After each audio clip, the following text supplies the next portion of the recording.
Энэ гайхалтай өдрийн мэндийг хүргэе. Намайг Шатрхүү гэдэг. Би Европ сертификаттай хүний амьтны гэр орны энергийг хувьсгагч, ангаагч, зохиолч хүн байгаа. За өнөөдөр нэг чухал сэдвээр бас та нартай ярихыг хүсэж байна.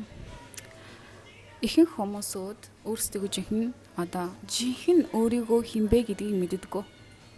Та хинбэ гэд асуухаар өнгөцгөн юмнуудыг хариултыг өгдөг. Би эмч хүн, би өмгөөлөгч хүн, би бизнес эрхэлдэг хүн, намайг хин гэдэг, би хэдэн настай, ийм боловсрол эзэмссэн, энд амьдардаг ийм хүмүүс гэдэг ийм өнгөцгөн хариултуудыг өгч байдаг. Яг жинхэнэ өөрийнхөө эссенсийг, яг жинхэнэ өөрийгөө хинбэ гэдгээ хүмүүсд мэддэггүй. Ийм болохоор системийн өрхүүдэд маш их автаж, өрхөнд нь унаж, хавханд нь өртөж, эрх чөлөөгүй мэтэр аз жаргалгүй төөрч амьдарч эхэлдэг байгаа. Тэгэхээр энэ талаар би өнөөдөр та нартайгаа ярихыг хүсэж байна. Бүр цаашлах юм бол өвлийн талаар. Сүүл сургалтын дээр бид нар бас ийм чухал асуулт ирсэн байхгүй юу? Сургалтанд сууж байгаа хүмүүс маань хэлжсэн. Би ингээд саяхан гэр бүлийнхээ ойр дотныхаа хүмүүсүүдийг хэдэн жилийн өмнө ингээд ээжигээ алдаад, дүүгээ алдаад ч юм уу ингээд манай одоо тэр хүний өхөлтөн ч юм уу тэр хүний буруутаагаас болоод манай одоо тэр маань ингээд явчихсан болохоор би одоо маш их олон хүмүүсүүд тэр хүмүүсүүд ингээд гомдож байгаа, гомдол тээж явж байгаа гэдэг. За энэ жишээ бол маш олон хүмүүсүүд дээр байж идэг. Ганц одоо ийм хүнд хэмжээний туршлага биш те, хин нэг алдсан биш. Тэгтээ маш олон янз бүрийн зүйлс үйл явдлуудын хохирогч болчихсон. Хохирогч мэт болчихсон. Хохирогч мэт гэж би ялж байгаа шүү. Яг хохирогч болчихсон гэж хэлээгөө. За иймэрхүү үйл явдлуудыг туршлагуудыг аваад тэрнээсээ маш одоо гүн шокнуудыг аваад түүнээсээ улбалаад сэтгэлийн амар амгалан тайван мэдэрч чадахгүй, сэтгэлийн амар амгалан тайван мэдэрч чадахгүй байгаа хүмүүсд маань аз жаргалтай амьдарч чадахгүй мэдэж ирэг.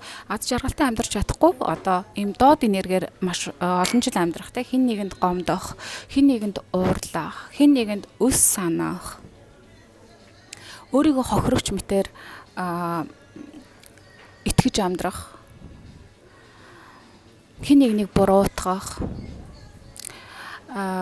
хин нэгнийг муухай болгож харуулах, өөрийгөө уучлж чадахгүй байх, бусад хүмүүсүүдийг уучлж чадахгүй байх гэд энэ одоо сэтгэл хөдлөлийн мэдрэмжүүд бол бүр ингээд хүн болгон чахуу байж идэг шүү дээ, тийм ээ. Зарим хүмүүсүүд бол маш гүн гүнзгий, хүчтэй байж идэг, зарим хүмүүсүүд өнгөцгөн байж идэг, тийм ээ. За тэгээд цаашлаад энэ мэдрэмжүүдтэйгээр маш олон жил амьдарч эхлэхлээр хүмүүс маань сүулдэ энэ мэдрэмжүүдийг өдөр алга ингээ хооллож өөрийнхөө дотор хооллож амьдрах тусам өөрийнхөө эрч хүч энерги алдсан шүү дээ. Тэр чинээрээ хараа доод энергиөр явж орохоор хүн аз жаргалтай байж чадахгүй болно. Эрч хүчтэй байж чадахгүй болно. Хүссэн амьдралаа бүтээх чадваргүй болно. Яагаад гэвэл өөрийнхөө одоо сайн сайхан зүйлд зориулж өөрийнхөө амьдралыг хүснээрээ бүтээх энэ одоо хамгийн үнцэнтэй зүйл чинь энэ одоо амьдралд энэ одоо орчлын ертөнцид бол энерги байгаад байгаа байхгүй юу? Тэг хүнд маш их одоо дүр дүүрэн энерги байх юм бол хүн тэ бүр ингээл юу ч бүтээхэд одоо тэр нөөц боломж нь бий болж байгаа байхгүй тэ. Тийм болохоор энэ ертөнцид энэ дэлхийд энергийн дайнал явагдаж ирдэг байгаад байгаа. Хүмүүсүүд мөнгөний дайн болоод идэг гэж боддог, эрх мэдлийн дайн болж идэг гэж байдаг байгаа гэж боддог. Үгүй. Энэ дэлхийд энергийн дайнал болдог байгаад байгаа. Ягаад гэвэл энерги бүх зүйлсийг бүтээх чадвартай байдаг болохоор тэр. Сөрөг хүчнүүд мэдээж хэрэг, сөрөг энерги, сөрөг бисүүд энэ дэлхийг удирддаг энэ системийн цаана зогсож байдаг гэдгээр бисүүд бол эрх мэдэл, эд баялаг, мөнгийг бол өөрсдөө угаасаа эзэмшдэг юм чи яхаа. Тэд нар энэ банкны системийг бүтээсэн, мөнгө гэдэг зүйлсүүдийг хүссэн хэмжээгээр хэвлждэг. тэднэрт мөнгө гэдэг зүйл хэрэгцээ ер нь байхгүй. Угаасаа тэд нар эзэмшиж байгаа юм чи яах вэ? Эрх мэдэл гэдэг зүйлийг ч гэсэн тэд нар бүгдийг эзэмшиж байдаг. Дэлхийн бүх улс орны засгийн газруудын бараг те 98%, 98%-ийг нь худалдаад авчихсан байж байгаа болохоор тэднэрт бол эрх мэдэл гэдэг зүйлүүд нь аль дээрээс хойш байсаар ирсэн. Эдгээр бисүүд маань бол хүн төрөлхтнийг одоо харах шигч биш бүр тэ өчүүхэн амьтад одоо юу гэж хэлмээр юм дээ. За яг харах шиг үздэг байхгүй юу хүн төрөлхтнийг. Тэд нар бол харахтаа хүнийг харах гэж хардаг байгаа даа. Тийм болохоор хүн төрөлхтөн дээр туршилтуудыг хийдэг. Хүснээрээ айлгадаг. Хүснээрээ удирддаг. Тэгтэл бид нар лөө дандаа буцаж ирдэг.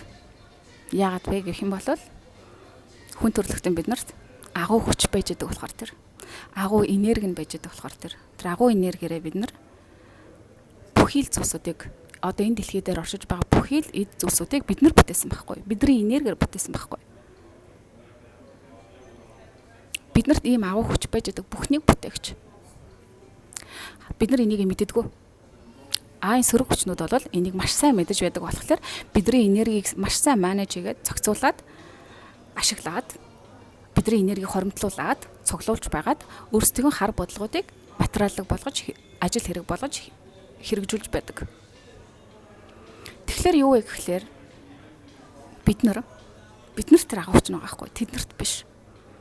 Тэгэхээр биднэрт тэдний батраанууд тэдний хоол өгөөшнүүд биднэргүй байх юм бол тэд нар юу ч биш. Тэд нар юунд ч хүрч чадахгүй, юу ч бүтээж чадахгүй байхгүй.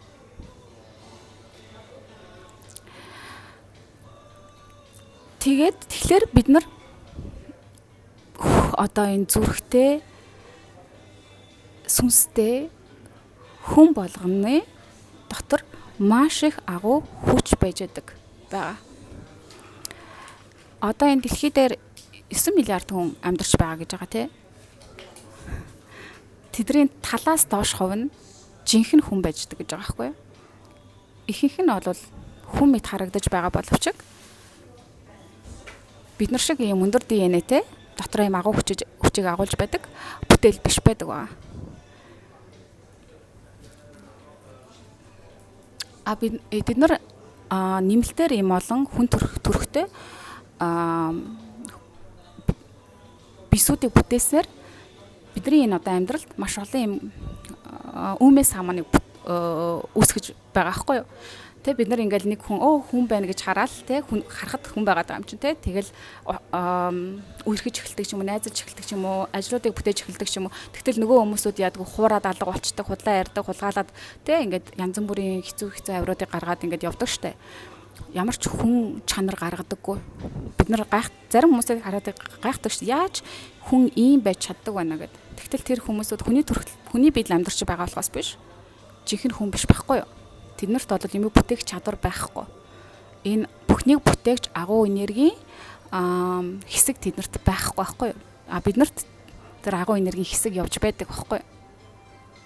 Энийг бас хүмүүсүүд ялгаж цаалгах хэрэгтэй, ойлгох хэрэгтэй. Тэгэхээр эргэн тойронд чинь байгаа хүн болгон болвол бид нар шиг тэ хүнийг нинжин сэтгэл хайрладаг, ойлгодог, туслахыг хүсдэг, дэмжихийг хүсдэг ийм зан чанартай байдаг байгаа. Тийм болохоор бид нар одоо ухамсараа тэлж ийм хүн төрхтэй адгууснуудаас заагаа барьж өөр өөрсдөө хамгаалж сурах хэрэгтэй байгаа. Тэдгээр адгууснууд найз нөхдийн дүрээр байж байдаг, гэр бүлийн дунд амьдарч байж байдаг. Ажлын хамт олонны дунд байж байдаг. Тэднийг таних бол маш амархан штэ. Маш тэдрээс хүүтэн энерги мэдрэгдэг, маш их хатаарх хорслын энерги мэдрэгдэж байдаг. Маш муу мухай энергиудаар хооллдог. Ингээл харахад л угаасаа нэг чөтгөрлөг, шуламлаг эрэгтэй хүмүүсд, эмэгтэй хүмүүсд байждаг штэ. Тэ? Бид нар тэдрийг хараад өөрсдөө л сандаг. Тэгтэл үгүй. Тэгээд энэ нөгөө сөрөг хүчнүүд маань болохоор биднэрт жинхэнэ бидний хинбэ гэдгийг хизээж хэлж ойлгуулахыг хүсдэггүй, таниулахыг хүсдэггүй. Бидрийг сарамгчангаас өвдөлтэй нэг өчүүхэн амьтад л гэж итгүүлж ирсэн. Ямар ч юмыг бүтээх чадвартай тийм хүчрэх хүмүүсүүд гэж бид нарт хизээч хэлдэггүй тэд нар. Зориудаар энэ түүх бүх юмнуудыг тэд нар гуйлж ирсэн байгаа. Хутлаа. Бидний их үүсвэр бол бид нар хайрын маш хүчтэй хүчрэхийг энэ гэрлийн энерги хайрын энергиэс бүх зүйлсүүд өсөлт байхгүй юу? Тэгэхээр бид нар бол бүхнийг бүтээгч, бидний дотор бүхнийг бүтээгч им агуу хүчрэхэг хязгааргүй хүч байж байдаг. Бид нар багаасаа болохоор энэ дэлхийд төрсөн цагаас эхлээл бидрийг хязгаарлаж гисэн байхгүй юу? Чи бол өчүүхэн амтан, чи жоохон өөхөд, чи бол юу ч мэдэхгүй, чи ингэж болохгүй, тэгэж болохгүй гэж ингэж бидрийг баян хязгаарлаж ирсээр байгаад сүүлд нь бид нар 18 20 хүрэхээрээ энд нь бүрэн итгэжсэн өөрийгөө хинч биш. Би бол арчаагүй амтан. Би хүнд ч хүрч чадахгүй. Надад ямар ч боломж нөөц байхгүй. Би бодвол одоо энэ урдаа олдсон байгаа нэг боолын ажлыг хийж байгаа л насаараа тэтгэрт хүртлээ ийм амьдралаар амьдарч байгаад үхнээ. Миний амьдрал ямар ч гүн гүнзгий утга учир байхгүй гэж итгэдэг. Ингэж итгүүлсээр ирсэн байхгүй. Энд нь итгэсэн хүмүүсүүд маш аз жаргалгүй амьдралаар амьдарсаар байгаа. Сүүлд нь маш хүнд өвчин тусаад юунд ч хүрч чадахгүй байсараад өөрийнхөө жинхэнэ хинбэ гэдгийг танихгүйгээр өөрийнхөө дотоод нөөц боломжоо нээх нь битгийл ашиглах нь битгийл нээж чадахгүй байжгаад өөд болдог. Ийм одоо сайклик системийг бүтээсээр ирсэн байхгүй. Одоо бид нар энэ байдлуудаас гарч эхэлж байна. Хүн төрөлхтөө өөрийгөө жинхэнэ хинбэ гэдгээ таних санаж эхэлж байгаа. Тэгэхээр маш олон хүмүүсд өөрийгөө энэ махан биеэрээ л төсөөлж байгаа байхгүй. Өөрөө хинбэ гэхлээр би бол эмэгтэй хүн. Би одоо 35 настай энэ улсад амьдарч байгаа энэ улсын иргэн. Бидний энэ махан бие бол бид нар биш. Бид нар энэ махан бие төр хугацаанд л амьдарч байгаа. Бидний жинхэнэ бие хинбэ гэх бол бидний дээд бие буюу бидний сүнс байгаад байгаа байхгүй. Тэгээ маш олон хүмүүсүүд өөрийгөө энэ махан биеэрээ төсөөлдөг болохоор үхлээс маш их айдаг. Айн систем, чөтгөрийн систем болохоор үхлээр нь айгүйх тоглоом ичдэг.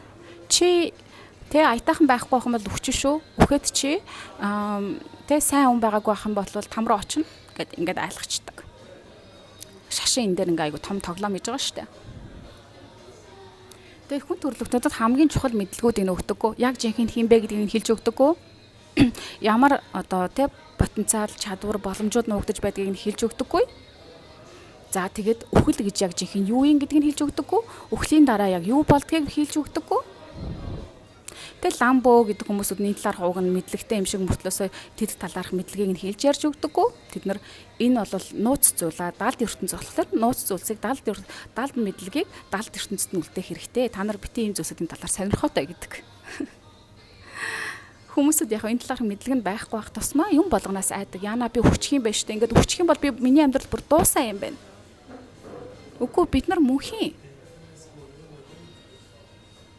Бидний сүнс мөнх хизээж хөхгүй, хязгааргүй. Хүчрхэг хайрын гэрлийн энерги байхгүй юу? Тэгэхээр бидний жинхэнэ бие бидний дээд бие болохоор өөрийгөө энэ биетэйгээ хит их нааж энэ биеэрээ л өөрийгөө төсөөлж ерөөсөө болохгүй. Бидний сүнс энэ биедээ тухайн сүнс болгон маань энэ биедээ хэр удаа амьдрахаа сонгоцсон байж байгаа. Зарим сүнснүүд 3 жил амьдраад явна, зарим нь бол 30 жил амьдраад явна, зарим нь 100 наслаад явна, зарим нь 150 наслаад явна гэдэг ингээд сонгоцсон байж байгаа. Энэ шийдвэрийг өөрчлөх ямар ч боломж байхгүй. Зарим хүн хэрэг 30 наснда явна гэд төлөвлөсөн байгаа бол хинч юу ч хийгээд ямар ч мундаг эмч нөгөөний амийг нь аврах гад хичээгээд нөгөө амьд үлдэж чадахгүй. Зарим хүмүүсүүд 25 таа ч юм 20 таа ч юм том аваар асуулт ороод амьд гарчдаг. Тэ? Асгүй бол заримдаа хорт гавдарч юм янз бүрийн хүнд өвчнүүдийг тусаад эмчнэр ч юм уу те танд 3 сарын асуултсан байна гэж л нөгөө мань 30 жил амьдарчдаг. Яаж ийнэ вэ гэхэлэр тухайн хүний сүнс маань илүү урт удаан хугацаагаар наслана гэдгээ угаасаа шийдчихсэн байгаа даа болохоор нөгөө маань хичнээн өмнө нь явах гээд явж чаддгүй. Зарим хүмүүсүүд нөгөө нэг клиник хөхөл орсон гэдэг штэ. Тэр маань яадаг вэ гэхээр сүнс нь буцаагаад бирүүний явуулцдаг. Чиний энэ одоо тий туршлагаад дуусгах цаг чинь бодлоогүй болохоор одоо чи дэлгэргөө буцаж очоод өөрийнхөө энэ сүнснийхаа хөгжил өөрийнхөө хийж бүтээх зүйлүүдээ хийчээд буцаж ирээ гэдэг ингээд буцаад явуулцдаг. Бидний амьдрал тохиолдож байдаг бүх зүйлүүд маш их нарийн утга учиртай болж байдаг. Бид нар өөрсдийнхөө амьдралдаа учирч байгаа бүх туршлагуудаа, учирч байгаа бүх хүмүүсүүдэд хүндлэх хэрэгтэй. Бас өөрсдөө юуны ч хохирогч биш гэдгийг хүлээн зөвшөөрч сурах хэрэгтэй. Яагаад гэх юм бол бидний сүнс энэ дэлхийд төрхөөс өмнө өөрийнхөө бүх туршлагуудыг сонгож турдаг. Өөрийнхөө хэдэн сарын аль өдөр хэдэн цаг, хэдэн секунд, хэдэн минутанд төрхөө сонгочдөг. Өөрийнхөө нэр овог, ээж аваа төрсэн газар нутгаа бүгдийг өөрөө сонгож төрсэн байдаг. Бид нэр ерөөсөө тохиолдлоор нэг ээж аавын хүүхдүүд болж төрөөд тохиолдлоор тэр усад төрөөд тохиолдлоор ямар нэгэн хүнд асуудлуудад учраад хүчирхийлэл ч юм уу ямар зам бүрийн үйл явдлуудын хохирогч болчдөг. Эсвэл ямар нэгэн зүйлсүүдийг хийчдэг, муу зүйлийг бусдад хийчдэг. Энэ тохиолдлыг байсан ингээд байдаг те. Ингээ хариуцлагаас цогтоод байдаг үгүй. Тэр чинь бүгдээрээ та нарын шил сүнс өөрсдөө төрхөөс өмнө сонгоцсон байж байгаа. Одоо хохирогч тохиор царилга болох хэрэгтэй. Хариуцлага гартаа аваад өдийг хүртэл миний амьдрал тохиолдож байсан бүх зүйлсүүд учир начиртай тохиолдсон юм байна. Би энэ миний жинхэнэ бие буюу би өөрөө энэ бүх туршлагуудыг, энэ хүмүүсүүдийг, энэ үйл явдлуудыг өөрөө сонгоцсон юм байна шүү дээ. Одоо би харин энэ явдлуудыг яаж гарах вэ? Тэ? Энэ үйл явдлууд, энэ хүмүүс яагаад надтай уулзраад байгаа юм бэ? Надад яг юуг сурах гээд байгаа? Юуг ойлгуулах гээд байгаа? Юуг ухааруулах гээд байгаа гэж харах хэрэгтэй аахгүй юу? Энэ мэдлэг байдаггүй хүмүүсүүдэд болохоор хүмүүсүүд энэ ухаарлуудыг авч чаддаггүй. Ухаарлуудыг авч чадахгүй болохоор энэ хүнд асуудлуудаас гарч чаддаггүй. Дандаа л тэр нэг хэцүү үйл явдлууд ингээд буцаж ирээд л байж байдаг. Хэцүү хүмүүсүүдтэй нэр нь л өөрчлөгдөд байгаа болохоос биш, зүс царай нь өөрчлөгдөд байгаа болохоос биш. Хэцүү үйл явдлууд ингээд тавтаглаад байж байдаг. Хэдэн сар болгон тутамд ч юм уу, хэдэн жил болгон тутамд ч юм уу те хүмүүсүүд гайхаад байдаг. Яагаад ингээд байнга надтай нэг ийм үйл явдлууд, ийм хүмүүсүүд уулзраад байдаг байна гэд. Яагаад гэвэл та өөрийнхөө энэ амьдралаас авах ёстой ухаарл аваагүй байгаа хгүй тэр үйл явдлуудаас. Тийм болохоор та шатахж чадахгүй байна. Энэ амьдралдаа та тэр зүйлүүдээ сурч авч энэ сүнсний хөгжил хийж өгөхгүй бол дараа төрөлтөө ч гэсэн бас л яг тиймэрхүү хүмүүсүүдтэй уулзраал яагаад байна. Яагаад гэх юм бол сүнс чинь өөртөө тэр ухаарлыг, дуршлагыг өгөх гээд байгаа болохоор тэр хүн дуршлагаар жинхэнэ ухаарлыг авдаг өөрийнхөө. Тэ хүн хичнээн ном уншаад практик дээр тэрийг ажил хэрэг болохгүй өөрөө биерээ туулж үзэхгүй одоо тэр ухаарлыг тэр яг жинхэнэ юу байсан бэ гэдгийг мэддэггүй шүү дээ. Тэрнтэй яг л адилхан. Тийм болохоор та нар маань өөртөө дүгнэлт хий. Нэгт, хоёрт та нар бол сармагчингаас үүдэлтэй өчүүхэн амьтан биш. Бид нар энэ агуу хүч байж байгаа. Өөрийнхөө энэ агуу хүчээ, энэ энерги сөрөг хүчнүүдэд ашиглуулах бол энэ хүчээ зөв зүйлд өөрийнхөө сайн сайхны төлөө ашигла. Сайн сайхан зүйлүүдийг хийж бүтээ. Яаж тэрийг ашиглах вэ гэхээр өөрийнхөө хүсэж байгаа зүйл дээр төвлөр. Бид нар энэ төвлөрлөөрөө энерги тэр төвлөрч байгаа зүйл рүү явуулж тэр төвлөрсөн хангалттай тэр зүйл дээр энерги одоо бөөгнөрч цугларч ирэх тусам тэр зүйл материалог болж бидний амьдралд орж ирдэг байхгүй юу? Систем яадаг вэ гэхээр бид нарыг нөгөө дандаа айдсын энерги дээр аваачаад яана дайм болж ийн, хямрал болж ийн, тэ тэнд ийм хүчирхийлэл болсон байна, тэнд ийм амар үйл явдал болсон байна гэж ингээл үзүүлээд харуулад хахаар хүн яана гэхэд дахаар дандаа л бүтлгүй үйл явдал өөрийнх амьдралдуудад. Яагаад гэх юм бол та өөрийнхөө энергийг тийшээ өгöd байгаа юм чи яах вэ? Эсвэргээр нь харин яг өөрийнхөө хүсэж байгаа зүйлүүдийг юу вэ? Тайван сайхан сууж агаад цаасан дээр тэмдэглэж бичээд би одоо өөрийнхөө амьдралд энэ зүйлүүдийг оруулж ирэхийг хүсэж байна, би энэ зүйлүүдийг хийж бүтээхийг хүсэж байна. Энэ зүйлүүдийг бичихтэй амиа ганцхан өөрийнхөө амиа хуваа хичээсэн зүйл байж бас болохгүй шүү. Болж лөх юм бол мэдээж хэрэг өөртөө туслана. Ойрын зориг, хитийн зориг дандаа бусдын төлөө сайн сайхан зүйлүүдийг хийж өгөхтөр төвлөрөх хэрэгтэй. Тэгэхээр бид нар үхлээ сайхаа айцгаагаа болох хэрэгтэй. Хүн үхлээ сайхаа болоод ирэнгүүтээ маш их юм тийм гоё эрхчлөлтөй болж эхэлдэг. Би ч гэсэн энэ бүхнүүдийг ойлгож ирсний дараа за. Тэгээ намайг хамгаалж байдаг бас ахиусан тэнгэрүүд маань байгаа. Яагаад гэвэл би энд төрөхөөс өмнө бас өөрийнхөө сүнсний гэр бүлтэйгээ те гэрээ байгуулад за би энд ингээд төрөх болохоор та нар маань бас энэ өндөр хэмжээсүүдээс бас намайг харж хамгаалаад те дэмжиж яваараа гэдэг ингээд бид нар чинь бүгдээрээ ингээд гэрээгээ хийгээд ирж байгаа шүү дээ. Тэгэхээр намайг хамгаалж байдаг зүйлүүд байж байдаг ба амьдралд маань учирч байгаа ганц намайг биш шүү дээ бид бүгдийг шүү. Тэгээ амьдралд маань учирч байгаа сөрөг мэд харагдаж байгаа туршлагууд бидрийг дандаа ухаар уулахын тулд бидний сайн сайхны төлөө болдог байхгүй юу? Энийг ингээд хэлэнгөт хүмүүсүүд ойлгохгүй. Тэ? Амар хэрэг надтай учирсан. Тэгээ энэ одоо миний сайн сайхны төлөө болцсон уу гэдэг. Тэ? Бүх зүйлсүүдийг том зургаар харж сур. Хохирогчийн байдлаасаа гар. Өөрийгөө хохирогч гэдгээр байдлаас харахаа бол хариуцлага гартаа. Энэ байдлаас би яаж гарах вэ? Энэ байдал намайг юу ухааруулах гэж надтай яг учрав? Энэ дүгнэлтээ хий. Тэгээд энэ ухаарлаа авчих. Тийм болоо дараагийн шат руу ороод дараагийн аялыг эхлүүлэх болно. Энэ аялал маш уртчтэй. Ингээд шатаар байгаа байхгүй юу? Амархан аялал биш. Ганцхан шатыг даваад аз жаргал төрчих нь биш. Хүн болгон дор бүрнээ өөр өөрсдийн гэсэн сурах ажлууд би төвчээрийг сурах. Хүнийг харлуулдаг, хүний талаар муу ярьдаг, хил ам хийдэг энэ байдлаас салах.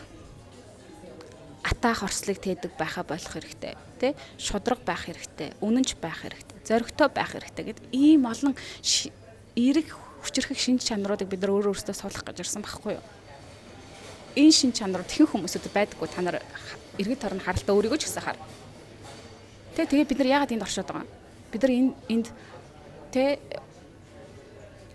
мэдээж хэрэг бид нар амьдралын суур хэрэгцээ байх нь ойлгомжтой. Гэхдээ хамгийн чухал зорилго маань бол сүнсний маань зорилго бол өөртөө энэ эерэг зөв шин чанаруудыг суулгах байгаад байгаа. Болсон болоогүй нэх үнтэй том машинтай болох нь биш. Нэх том байшинтай болох нь биш шүү дээ. Байж болно мэдээж хэрэг. Тэд нар ерөөсөө бидэнд хэрэггүй гэсэн зүйл бол биш. Гэхдээ хажуугаар нь бид нар баланстай амьдрах хэрэгтэй байхгүй юу? Мэдээж хэрэг бид нар энэ хүний амьдралыг туршлагыг авах гэж ирсэн болохоор хүний амьдралын туршлагаасаа зүгтаад ууланд очиод бясалгал хийгээ суух нь бас яг жинхэнэ сүнслэг амьдралын бидний сүнсний зорилго бас биш. Энэ амьдрал гэдэг тоглоомын талбайд бид нар бас тоглож сурах хэрэгтэй. Тоглож сурахын тулд те дүрмийг ойлгох хэрэгтэй байхгүй юу? Дүрмээ ойлгочих юм бол бид нар те аятайхаа шиг сайхан ингээд жинхэнэ одоо гоё тоглож сурах байхгүй юу? Баяр баясгалтайгаар. Тэгэхгүй тэгэл ингээд айгаал боогор шиг царайлал өөрийгөө хинбэ гэдгээ мэдхгүй өөрийнхөө үн цэнийг унгаал зориггүй царайлал хичээл тэ нэг л сайн үний дүрд ороод нэг л даруух үний дүрд ороод энэ бол бас бидний сүнсний шин чанар биш байгаад байгаа. Өчнөө бол энэ сүнслэг амьдралын буруу шашинлаг энэ замууд хүнийг бас маш их төөрөгдүүлж байгаа. Энэ төөрөгдөлд автагдаж болохгүй. Тийм болохоор бид нар бол энэ бүхнийг бүтээгч агуу хүчрхэг энергиээс үүсэлтэй энэ энерги хүн болгоны бидний дотор байгаа. Энэ энерги өдөр болгон цэнэгэл энэ энергитэйгээ холбогд өөртөө тайван байх цагийг гарга өөрийнхөө сүнсний зорилгыг ухамсард тэрний хойноос яв тэрийг мэдэхгүй байгаадаа өөрт чинь янз бүрийн хаалтууд байгаадаа бол над дээр ирж сессионд орж энэ зөвлөгөө энэ мэдлгүүдийг олж авангаа хаалтуудаа гарга сөрөг бисүүдтэй гэрээ байгуулагдаад тэр гэрээнүүд чинь өөрөө чинь хойшин татаад байгаа тэр гэрээнүүдийг дуусгах арга хэмжээг ав.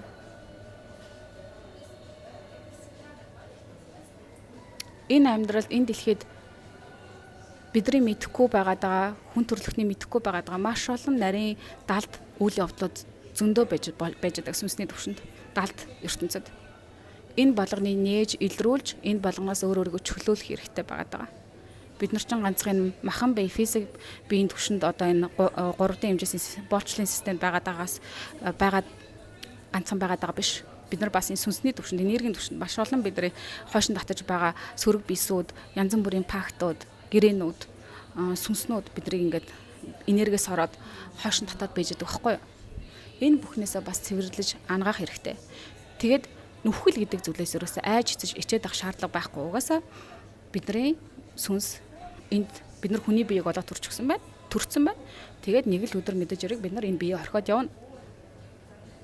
Бид нар биеэ л орхиж явж байгаа болохоос ш энэ үхэл бүр ингээд дуусан амьдрал цэг гэсэн үг биш шүү дээ. Бидний сүнс ингээд цаашаа өөрийнхөө аяллыг өргөжлүүлэл явна.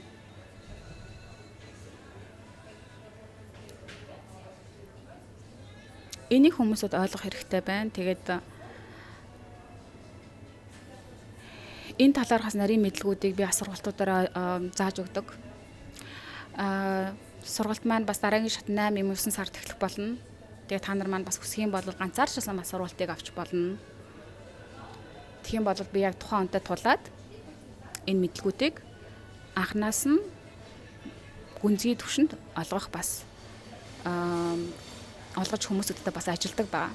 Тийм болохоор та нар маань ч гэсэн энийг авахыг хүсэх юм бол бас надтай холбогдож болно. Энэ айдсын мэдрэмж, ичгүүрийн мэдрэмж, хүнд муу сансан байгаа, хүнд гомдсон байгаа, хүнд ууралчихсан байгаа даа тий. Энэ энергүүд бидний дотоод хүчийг нээхэд саад болж байдаг байхгүй юу? Хаалт үүсгэж байдаг. Энэ бүх одоо мэдрэмжүүдээ нэг нэгээр нэгээ тайлал, цэвэрлэл, тавьж явуулаад ангаагаал цэвэрлээд байх тусам бидний дотоод хүч хүчрхэгжиж эхэлдэг. Ийм хүчрхэг болж ирэхээр бид нар юунаас ч яхаа болчдөг. Үхлээс ч яхаа болчихно шүү дээ. Та нар төсөөлөд үзтээ. Ямар гоё эрхчлөө вэ те? Ингэж амьдрах боломжтой. Бид нар уг ингэж амьдрах гэж энд ирсэн байхгүй. Тэгвэл даанчийн систем маань бидрийг төрсөн цагаас ахуулаад янз бүрийн зүйлсүүдээр айдсын энерги рүү бидрийг төгс биш мэтэр итгүүлчихсэн. Бид нар бүгд төгс бүтээлүүд. Төгс биш нийгэмд амьдарч байгаа төгс бүтээлүүд байхгүй. Бичлэгийг маань энэ хүртэлцэн та нартай маш их баярлалаа. Тэгээд өөрийгөө миний энэ ярьж байгаа зүйлүүдэд та нар маань хэрэг санал нийлж байна те өөрсдөө үзэл бодлыг хуваалцаарай. Өөрсдөө мөнхийн хайрын гэрлийн нэрээр мэдэрч байгаа бүх хүмүүсүүд маань комментондор би бол мөнхийн хайрын гэрлийн нэр гэж бичээрэй.